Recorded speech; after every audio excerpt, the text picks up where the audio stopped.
Shalom and welcome to Mitzvah Torah. This year is entitled Jewish Philosophy and Jewish Philosophers Part 3. First two shiurim we have a little introduction to the idea of Jewish philosophy and what I consider to be the proper approach regarding Chabad, Chachma, Bina, and Dat. A person has to approach any topic he is learning, whether it's Gemara, Halacha, Musar, Tanakh, and Jewish philosophy as well. With Chachma, get the basic facts of the topic. Bina, make certain deductive extrapolations. And then Dat, that maybe a person can have a certain intuition. So we're going to start looking into Saadya Gaon and the Book of Belief and Opinions. Saadya Gaon was born in the late 9th century.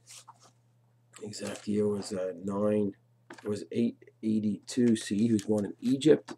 And he rose eventually to be the Gaon of Surah, leader in his various Jewish communities. And he saw the confusion in Jewish philosophy. One extreme, simple emunah pshuta, where those people held that it's the only kind of emunah that exists, is simple blind faith. And the other one, there's just arrogance and disbelief. He said, no, you have every right, and even a mitzvah, to understand the Torah and the reasons and the proofs of the Torah and the Torah Shebachtav and Torah Sheba'al Peh and the legitimacy of the mitzvot, and you can go ahead and explain it properly. And he went ahead, and he always had a triple approach with any topic that he took. He used, of course, the Torah Shebachtav and the Torah Sheba'al Peh, the oral law, and the logical reasoning and the sources available in the times regarding astronomy, science, biology. He was a master of all worlds. And with this approach, he went ahead, he took 10 topics, and with those 10 topics, he analyzed each one based on the Torah sources, the oral law, and his basic logic and understanding, using the science of the times as well.